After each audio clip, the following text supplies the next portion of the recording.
Welcome back to Crown's Crypto Cave, and a happy Thursday morning out there to you in cryptocurrency land. As always, wishing you the happiest of happy Thirsty Thursday mornings. And with cryptocurrency, Bitcoin doing very little in the last couple of days, we've actually been told quite a bit with this lull in price action. So without further ado, let's jump into the live scene over here. And I always want to remind everyone that, hey, with these sort of streams, we are focusing on low time frames, short to medium term trade ideas. If you want more long-term analysis, definitely go check out the playlist titled Long-Term Analysis. Anyways, okay, let's get into it right over here. Let's always mark off and begin by doing the easiest things possible, and that would be our marking off our 6150 support right over here. As long as you're above there, I hope that I'm extremely adamant with stating, hey, you can't be too damn bearish until you actually formally break 6150 with heavy volume and an actual full body close below it. Otherwise, you'll end up like Tone Vase. And by the same token, we still got this overall downtrend resistance trend line right over here, which has neither been broken, but it has been tested in the last couple of days. Yes, we still do have the bigger descending triangle, but this is what we will be focusing on for now. So going into the lower time frames over here, this area is of particular interest because a lot of people are getting extremely bullish over the price action that's going on right now. And while, yes, it very well might be time that it might break it, very, very, very, very, very possible. Do not get me wrong. It's 100% possible. But just like I said, shorting down around here, right around 6150 is not the smartest idea in the world until you actually formally break it. It's the same logic applies for longing over here. So I know a lot of people are getting extremely bullish off of this. Please, please, please, please, please understand that this is a very delicate situation right here. There are conflicting things. If we pull up our oscillators over here, we do have bearish divergence on the 4-hour time frame over here. Some pretty good bearish divergence, and you'll also notice that with the convergence of these two trend lines right here, it kind of provides like an impetus for extremely strong resistance. Whenever you see two trend lines kind of converging on each other, whichever way price action is coming towards it is going to likely be extremely strong. So in this scenario, it'd be strong resistance. If you're coming from the top side, it would be strong support. But in this scenario, again, strong resistance, the way that I kind of look at it. So yes, you have bearish divergence, you have these two guys converging. You also look at your 4-hour stochastics, which are pointing up. So we do have things disagreeing with each other. But you can't just look at that. Let's go to like a higher time frame, like an 8-hour. Now here you actually see the stochastics pointing downwards. What about a 9-hour? Well, 9 hours not be too much different. What about a 10-hour and a 12-hour? Basically the same sort of thing. The 12-hour losing momentum as well over here. So again, this is one of those delicate situations where it's very likely that we could have a trap over here. So if you are intent on trading this, I would say exercise extreme caution. Well, of course, you don't have to listen to anything that I say. I'm not your fucking dad or anything like that. But hey, the way that I'm trading this is I'm exercising extreme caution. I'm neither long nor short, just kind of waiting around over here. In fact, the only trade that I would take as long as we're kind of under this area is a short, actually. But that's not just because I think that it's going down 100%. I mean, it could very well go up, like we just said. It's just that it offers up a very easy trade opportunity. I know that that's going to be like the favorite thing that everyone who hates technical analysis says. It's like, oh, so it can go up or down, huh? Well, yes, no shit. But we have a very good trade opportunity right here because, hey, if it actually does go up, well, it's a very limited loss. And you know that if you do break this area over here, you kind of got green skies until about, I'd say I don't really see too much stopping you till about this area right here at about 67.50. So yes, overall, a great trade to be made either which way. Do you care about losing, $10, $20 if you're in a trade for about $250? Well, as a trader, not really. It's all about risk reward, so that would be a decent setup. Anyways, you do have this support right around here. It looks like right around 63.83, which Bitcoin's kind of been consolidating around. However, if you were to break that, if this divergence were to play out, the next area that I really be looking towards is around 6250 to 6300, right around here.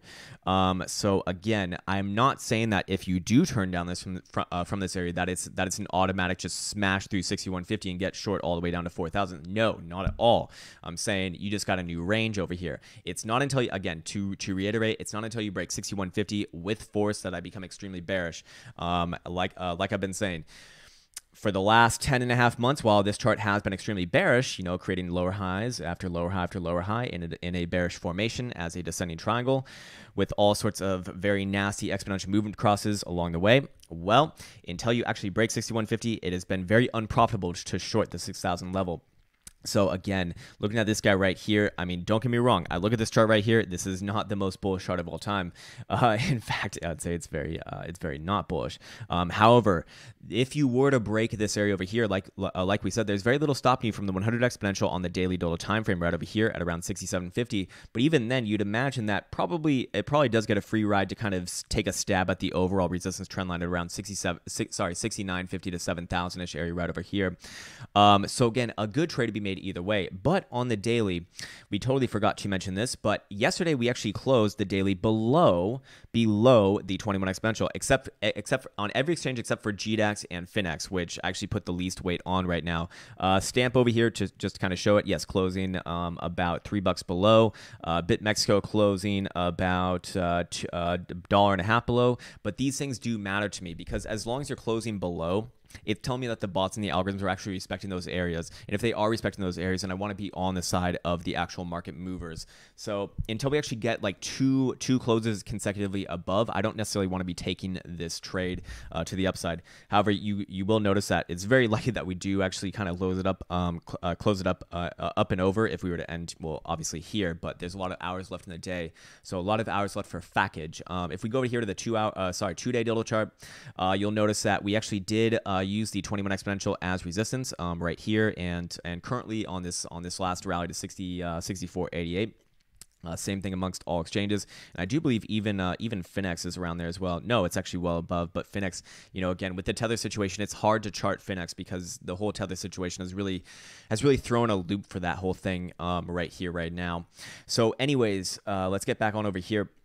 As long as you're kind of living below this area, I do look at this as being respected, and I don't want to be going against the overall trend, which you do have a 2-day dildo death cross right over here. Not only that, but if we shuffle on over to the weekly, we have a very nasty cross as well. The 21 exponential crossed into the downside of the green 55, and you have now tested it with that Monday drive up. And again, the only other example that we even have of this is in 2014, where you actually test a cross right over here with a nice wick up after kind of getting it, a couple weeks later, and then boom, all the way down. So again, there's something to be aware of over here. It's not so cut and dry. It's not so cut and dry at all.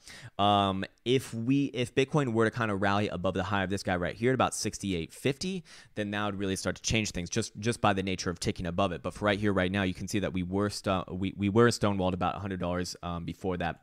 Going back on over to the 2-day, just to show this as well, you got your 2-day dildo death cross over here, the test of the 55 exponential over here, which by the way was a perfect test of the 55. Well, what did you have in 2014? Very, very, very, very, very similar price action over here, as you get the cross right there, the test right there, just fucking perfect.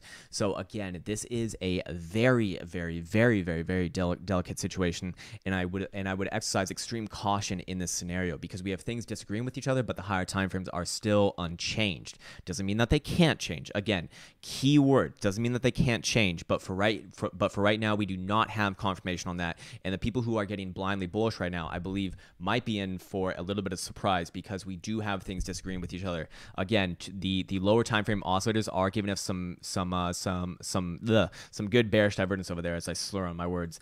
3 hour over here, give me some nice divergence as well, especially if you end like this in the next 28 minutes, which will not look so hot.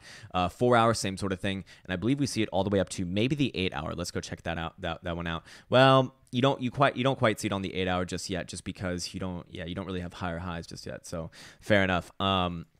Anyways, overall, I'd be extremely careful here, and I can't say that enough. I really can't say that enough. We do have some very obvious ranges, so there's trade to be made, even if you do wait this one out. I want to go over here and check out the coin market cap for the overall market cap, which is a very redundant way of saying it. Again, not my favorite ways of doing things. Definitely not my first port of call. But with this, I do like it as like a secondary or tertiary confirmation tool because it has not broken out either, as you can see. Still kind of grinding along the upside of this area right over here. And in fact, it doesn't look even as strong as Bitcoin's chart, with relation to this overall downtrend resistance line right over here. So again, I like that even this very crude way of looking at the market cap has not broken out as well, which I think would be a little bit more lenient with price action. So again, just kind of aligning with what I'm saying. Let's go check out the Tether situation. Just kind of talk about that for one second over here. Tether around almost 96 cents. So it kind of has been holding out. It looks like it's flagging out over here. Again, I don't think that you can actually, chart Tether. I don't think that you can do like, you can say like, oh, the RSI and Tether is too damn high or anything like that. But I think that you can look at this and say, hey, we are very far away from parity. And you would imagine that Tether as a company that is interested in their own, success, most likely, they want to maintain that pegging at $1 because not only is that their business, their whole business, modus operandi or whatever the fuck that saying is. Again, someone corrected me on that, and I completely forgot already. It's MO though, it's their whole goddamn MO. But there's also competition now for Tether as well. There's plenty of other stable coins, the one from Gemini, Pax, whatever the fuck that is, and then several other ones that I don't even want to know about. Anyways, and also more regulated ones as well, which people might have a little bit more faith in. But here's the thing, you got to be asking yourself as, even if you aren't using Tether, as someone who might be using Tether, again, I don't use Tether myself, but as someone who might be using Tether, why would you use Tether when Tether has proven that it's not necessarily stable at $1? It actually floats around, so you could catch yourself. You could be caught with your pants down and a red dildo up your asshole, or sorry, green dildo up your asshole in the scenario of Monday, and then it doesn't feel too damn good now, does it? So when it comes down to it, we really do have to be keeping a very specific eye on Tether, because if it does start to fall again, I don't, it's hard to believe that is just that people are just going to be okay with that. You might see that mass exodus again. Speaking of, let's go over here to the Bitfinex Bitcoin wallet, which has actually lost even more Bitcoins since we last looked at it. Again, what was once the #1 wallet in all of crypto land with about 230,000 Bitcoins in it at the time, just about we'll say about 3 weeks ago, is now quite literally around 130,000, a little bit above 130,000 Bitcoins in it at the current moment in time, meaning that we have lost about 100,000 Bitcoins in the last 3 weeks. So there is a mass exodus of Bitcoins out of Bitfinex. Now, with the information of Tether, what can we perhaps deduce? Well, it seems to me that people who were in Tether got very scared due to whatever reason, because maybe Tether released their fucking audits, or I guess they haven't done that, but they definitely haven't done that. But they put up that transparency page where they actually show that their liabilities exceed their assets, which is very alarming, extremely alarming actually. And maybe that spooked people. Maybe people have been reading too much Bitfinex. Maybe people, I don't know, maybe people have a great tinfoil hat. Maybe people have legitimate concerns, as you might when Tether is quite literally 4 cents below, more than 4 cents below its pegging at $1. You do not want it really moving with more than like 4 decimal places of $1. That is the whole point of Tether. So people likely, I think the most likely explanation is that people sold their Tether, basically not sold their Tether, they traded their Tether for Bitcoin, which puts pressure on price for Tether and forces the price of Bitcoin up. And Tether is also going down, so that would mean that that the price of Bitcoin in relation to Tether would also be going up. So it's like a double whammy effect. And then people are transferring their Bitcoins out of Finex. Now, what do they do with their Bitcoins after that point in time? We have no fucking idea. Maybe they sell it back and get back into a cash position as they were before. Maybe they just hold it because they're like, well, fuck it. Bitcoin seems pretty goddamn stable around 6,000, so that's fine with me. We don't know. My point is that we don't know, but this is very, very, very, very, very alarming. 100,000 Bitcoins leaving Finex in the last 3 weeks. Very, very alarming. This is a change behavior. Again, I don't think that you can like make trend lines or anything like that on this, but it does, just the raw data is concerning. This red line over here is the Finex wallet represented in US dollar valuation, and while it looks eerily similar to the overall spot charts, which I'm not sure if you can actually make relations between the two, you will notice that we actually did, if you were making a relation between the two, it actually has broken the 6,000 area and kind of aligning at this current level over here, it looks like, which would equate to a price action of around, if we put it on the chart over here, if we around about I'm gonna guess like 5,500, because I've done this a million times now. Yep, right around here. As you can see, the price action is very, very similar to what we did right over here. And as we kind of make our way down there. So again, that would be a little bit concerning. Not only that, but we also have the MVT signal over here, which is still hanging very, very high. Remember, anytime that this thing is above where my cursor currently is at, around 150, that is in the critical zone and calls tops basically to the fucking T. Throughout the whole history of Bitcoin, actually. Throughout every top in Bitcoin has been found by using this.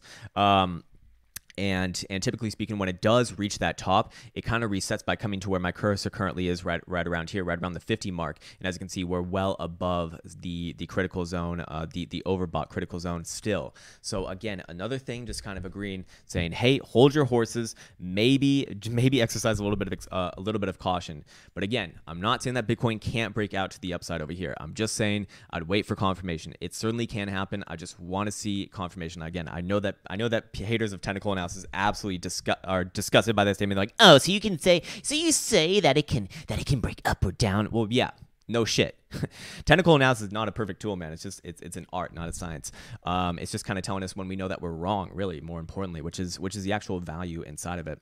Anyways, let's go now over here to see how GBTC closed yesterday. Looks like it closed down from the redness, the good old period blood Wednesday. And over here, this is concerning. So you put so let's just kind of talk about the price action on Monday. Big up, correlating with the overall market, correlating with Finex going up as well. Sorry, and when I say overall market, I mean like the SPYs, the legacy markets, taking you back above this resistance trend line right here and closing above it on good volume. Very, very nice. But you'll notice we didn't really take out the 21 exponential, and more importantly, we just filled the gap over here, and we put in a reversal dildo right here the following day, Tuesday. And then after that reversal dildo, we follow it up by actually having follow through to the downside over here, both on very low volume, mind you, but I read this as a rejection of the 21 and just filling the gap and then down on a rejection shaped dildo right there. Now, yes, you still have held this support trend line right here, so that would be the one positive thing of this $7.07.5. But it really does need to hold. Very, very, very, very, very important. As if we do lose this area, then this chart just looks even more and more ugly. And there, I now just see very little holding you up from about $5.96. But as it stands, this is also a key important part as well.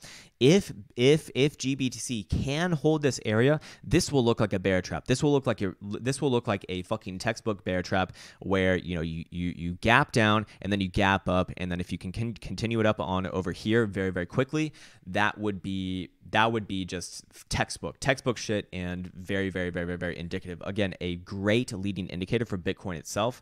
People have been asking me what is the fundamental reason why GBTC matters. That's fundamentals don't matter at all. It's just a leading indicator for Bitcoin as a Bitcoin investment trust that actually trades OTC. Anyways, back now over here to good old Bitcoin. Let's talk about him a little bit more. Or actually, do we want to talk about Mr. Ethereum? Well, no. Let's talk about the higher time frames just for a second over here, because this is very important to be aware of. It's very important to be aware of the higher time frames right here, because not only have they not changed, but the monthly looks. The monthly just looks fucking bad, man. It's hard to cut this in a positive way, but I do want to go over a few things over here. You are still lassoed by this red 10 simple moving average over here. You are still dancing along this yellow 21 exponential on declining volume, which to me is indicative of consolidation. Now, consolidation in this formation over here, if you were to just kind of, draw this guy out, I mean, you could just be as simple as doing this. Oh, Jesus Christ, this is not going to look good. Okay, let's just forget that. But basically, you have a triangle right here at around, starting at about 12,000 all the way down to 6,000. You have a descending triangle, and it has a perfect volume characteristics of one. So again, to me, this is very, very, very, very concerning, and also just makes me want to kind of take a step back before getting gung-ho bullish. Like I said, I'm happy to get gung-ho bullish. In fact, I do believe in Bitcoin long term. I think that I can hit some of those crazy levels that you hear on fucking TV, but I don't think it's going to be anytime soon, to be honest with you. In anytime soon, I mean, like, I don't know, like a year or something like that.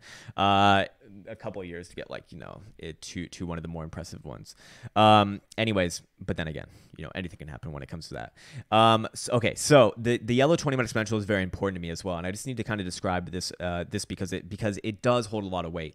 You see that we started our bull market cycle over here with a full dildo close on extremely heavy volume above the yellow 20-minute exponential, taking you out of the 2014 bear market. Now, with my sort of background and where I come from, I use the monthly a lot. The monthly 21 exponential is kind of like my general litmus test for generally bullish or generally bearish.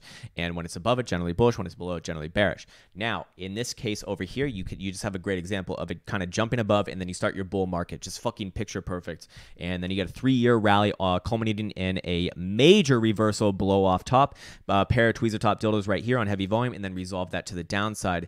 And then you kind of consolidate between 6,000 and 12,000 right here in a small small triangle, and then resolve that triangle to the downside right here. So we have fall through on this, and now you've had this slow drift right around 6,000 to about 7,500-ish area, with the 10 simple moving average getting more and more aggressively downsloped as time goes on. So again, another thing to be aware of over here, just another thing to be aware of. As this just does not have the greatest setup. If the 21 exponential does indeed break, which is coming in around 6130, beautifully aligned with the 6150 area now, hint, hint, then the blue 30 simple moving average will become like a magnet for price action, which is currently around 4,500. Now we have plenty of things kind of aligning around there. I won't go over that too much. If you want more in detail analysis about that, definitely go check out the long-term analysis that I released last Sunday. Anyways, okay, let's get back on over to the weekly, because there's something to be aware of over here as well. The weekly, you'll notice not only do you have a rejection of the yellow and 21 exponential moving average cross right here, but you're still being withheld. Oh, you little bastard. You little bastard. All right, let's take this back off. Sorry about that. Okay, there we go. Before I was so rudely interrupted, God damn it, TradingView. So you get the cross over here, but not only that, you're still being curtailed by this red 10 simple moving average right over here, which has been holding back price action ever since you got this bearish engulfing dildo right here. Not only did you get this bearish engulfing dildo over here, but you actually did get fall through by taking out the low of this bearish engulfing dildo on last week's weekly dildo as well. So again, very little has actually changed in this regard. Here's the thing though, you didn't actually close last week's dildo below 6150, so you don't really have continuation, just like Ethereum needed to close the weekly below 195. You didn't quite get that. It actually closed like $1.50 above. And so what happens then? Well, you just you just fucking wait. You just wait. I mean, again, that's waiting for confirmation. A lot of this game is waiting. Please take this as verification from someone who does this as a living. More often than not, I'm waiting to be in a trade. Like I showed last week when I took that trade, that took us all the way from like, I don't know, 65.50 to 61.50. That took about 2 weeks to 3 weeks to even find. It just takes time for the charts to even come up with these things, and I believe that we might be in one of those scenarios as well right now. However, when you are right at this, when you are right at this resistance, you technically do have a trade to be made. Like I said, I actually did.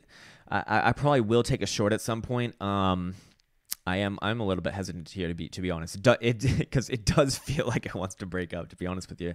But again, you do have bearish divergence on the 4 hour, and you are at a major resistance, and some of your high level stochastics are turning down right now, but they are losing momentum as well. They can very easily just kind of switch around. A lot of the time, you'll see them pop back into the neutral zone and then kind of swing around. But overall, I think you have a trade to be made either way, and that's really the point here. That's really the point, is that professional trading is not about being right. It's about just having the right position, which you can very easily do when you realize, okay, we have a pivot point on the market right here. You have a trade to the upside. If you close above this area right here, very easy, very easy. You close one of these higher level dildos above 64.80ish area.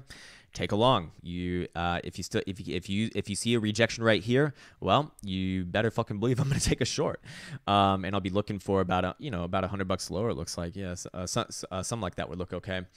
So again, it's these sorts of things, these sorts of really delicate things that make a good trader, to be able to understand where the market is actually going and adjust to that. It doesn't matter if you take a $20 loss, $30 loss, if you're gonna be making a $200 gain on the other side.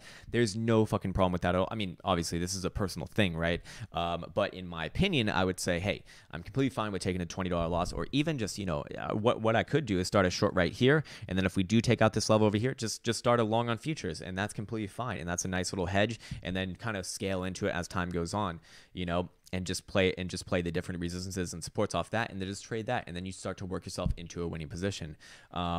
So again, that's a little bit more, I guess, a little bit more detail than I probably want to get into onto a stream like this. Again, if you're more interested in that sort of like higher level type stuff, definitely go check out the technical analysis program. I don't want to show myself too much here, but hey, that's the kind of stuff that is geared towards.